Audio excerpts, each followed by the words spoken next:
What brought on the beginnings of your travels, so to speak, like moving out of Philly and Mm. Well, the I don't, I'm not exactly sure what I mean, I know the move to Montreal, right? It started with going to Montreal for a rave, like a New Year's okay, Eve rave. yeah, Actually, I did it back to back times with some of my Drexel peeps. We went okay, to we went I think 98 New Year's Eve. How do you say it? The year it's becoming New Year's Eve yeah, 99 yeah, yeah, or yeah, New Year's 99. Okay, yeah, so it was yeah. New Year's Eve. okay, so 98 becoming 99. Yeah. We went to Montreal to go to this party. And when first of all, I had never been so cold in my life, right? Oh man.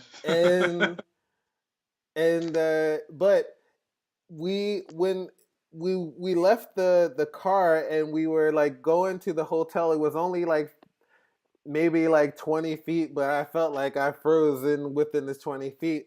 But No man. when we got in the lobby, there was like this woman coming towards me, and a woman with a little kid. And I don't know what the circumstances were exactly, but she was speaking English to this kid, but the Mm, kid was responding in French. okay. And then I never saw anything like this. I'm from, I mean, I guess I hear Korean in the Chinese store. Well, Right. but like, Right. but like, but I never really saw people speaking other languages up close or something. I don't, Okay.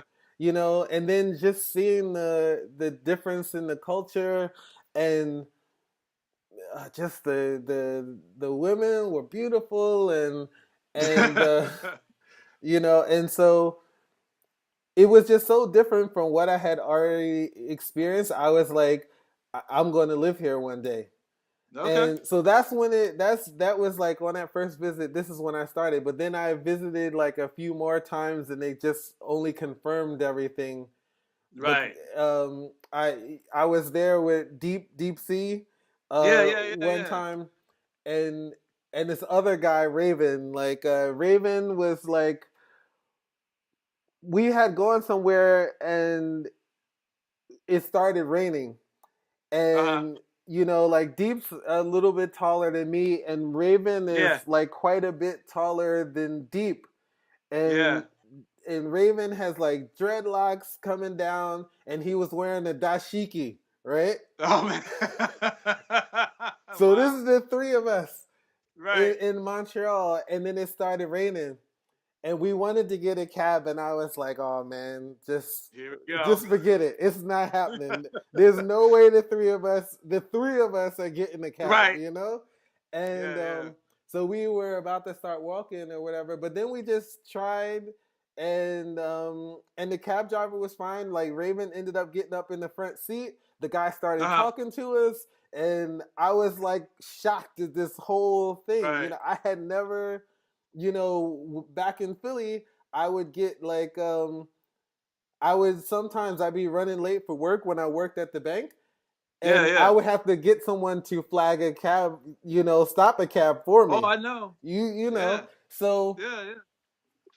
once I experienced these differences or whatever, Yeah. I was just like, man, I think this is a spot for me. Yeah. And Nice. so yeah, and then I ended up getting like a lump sum of back royalties that I wasn't expecting at Oh, one cool. point in time, and then I was like, I'm going. Yeah.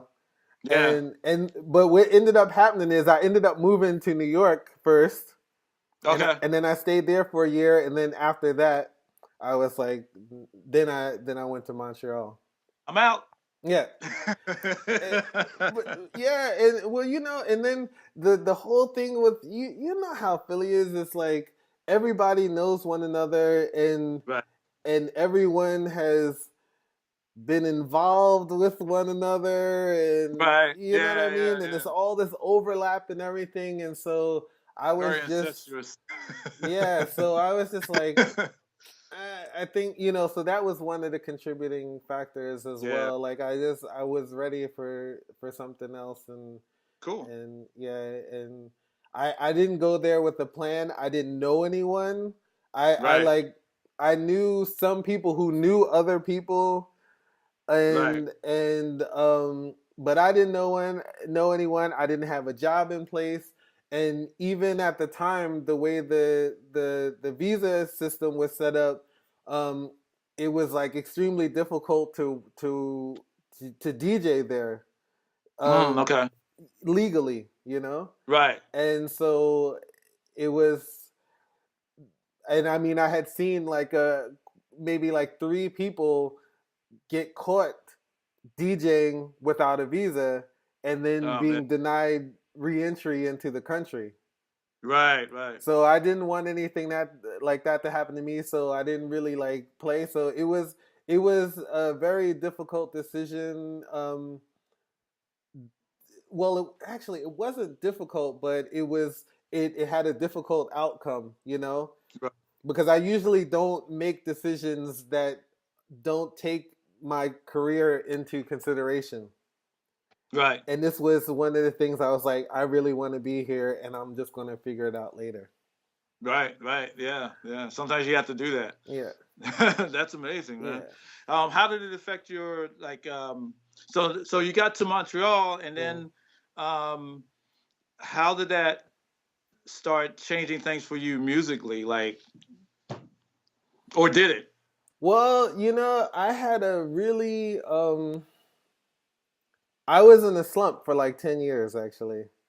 Okay. I had like writer's block. I had my I had like we started off pretty strong. Well, we had when we had the record label, the first two records didn't do well, but the third and fourth did really Hmm. well, and Okay. um, and then I hit a peak, and I don't think I was prepared for where it went, and I didn't really have anything to follow it up. I just Hmm. had that moment, and then I wasn't prepared with things to with tracks to keep things moving. You know what I mean? Right. Right. And and then I felt so much pressure on myself to recreate what I had already done, Yeah. and recreate the success, and and music changed because house music used to be like this.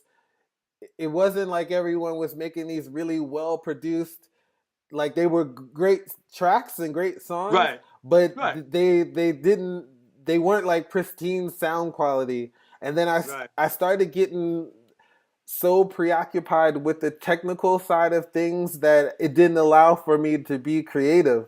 Be creative. Yeah. Yeah. Yeah. So I would start working on the song, and I have a good idea, and then I start trying to tweak sounds and everything, and to get it to sound on the level of what everything else did. Because once minimal micro house and minimal techno and all of these forms started, they were so good, they were so clean sounding and really well produced, well engineered tracks that I could not see how I could compete with this. Right. And it really bothered me a lot. So I was always like fixing things and trying to step outside of my own vibe to Right. be with what was going on, and it led to like basically like 10 years of not much, you know what I mean? Yeah. I I mean, hear I you. managed to get like one or two records out, every year. Right. And I did have one record called "This Is Goodbye" that like people don't necessarily know outside of South Africa, but within South Okay. Africa, it's a really really well known record. Nice. And so like luckily I had a few things that kind of kept me afloat. that kind of kept things going, Okay. but it was like it was a slump, man. Like, and there Yeah. was no helping. There was no helping me. Like, when when I was in Montreal, also there was I was kind of confronted with my own ego as well because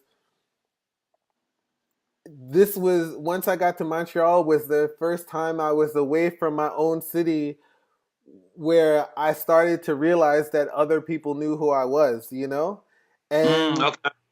and because obviously in Philadelphia you have like King and Hmm. Josh and Robbie Chanko and Right. everybody was make it's like Philly was on fire for that time period, and I Yeah. didn't really see myself on the level of everyone else somehow.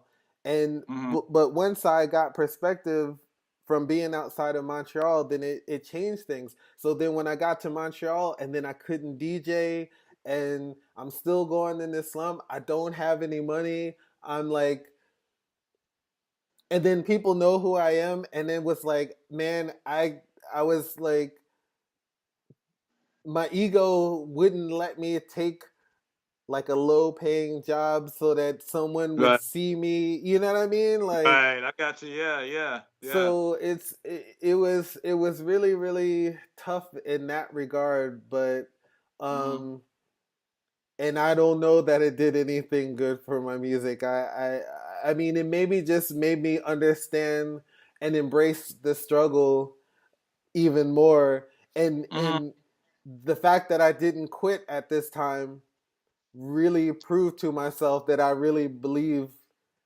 that I'm doing what I'm supposed to be doing. You know? Yeah, yeah, absolutely. Those moments, man, are so key. You know what I Mm-hmm. mean? It's horrible when you're going through it, Mm-hmm. but man, I mean, I've had myself. I had periods like earlier in the 2000s when, like I sold a lot. I sold a bunch of work, and it wasn't after that. It wasn't so much. It wasn't so much a creative block. Mm-hmm. Thankfully, I'm able to like you know get I like creatively like I it's rare that I hit blocks, and Mm-hmm. I notice like some people are just like I'd kill to have that, but it's like um but for me it was just like other stuff, you know what I mean? Mm-hmm. It's like I got into debt, and um and I didn't really know how to handle, like I wasn't making thousands of dollars, you Mm-hmm. know what I mean? But I had opportunities to like maybe save and put money away, and I was always like paying off back bills and stuff Mm-hmm. like that. So Mm-hmm. I went through like a huge period of like just feeling really kind of stuck in that way, Mm-hmm. and I'm coming out of that now, you know what I mean, with the help of someone's helping me out, Mm-hmm. like paying back taxes and shit Mm-hmm. like that, and Mm-hmm. oops.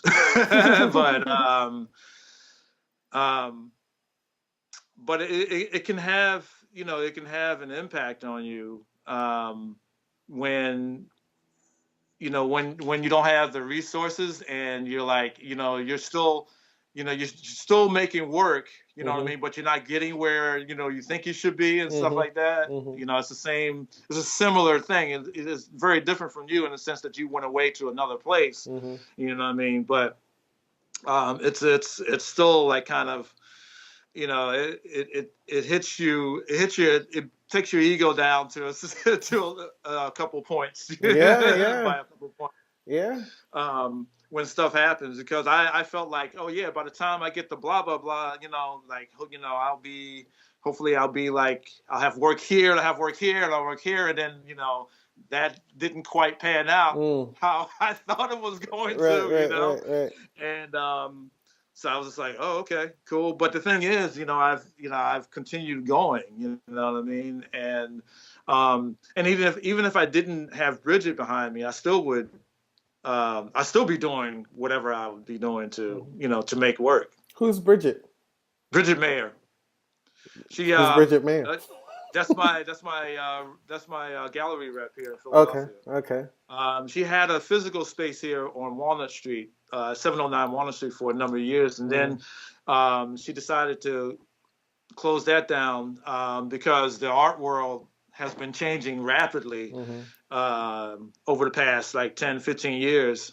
She had a lot of overhead, and so she decided to cut out the gallery space, and but she's still working with clients privately. Mhm. So, and she's still representing artists and Okay. whatnot. She's had some big projects come up lately, Mhm.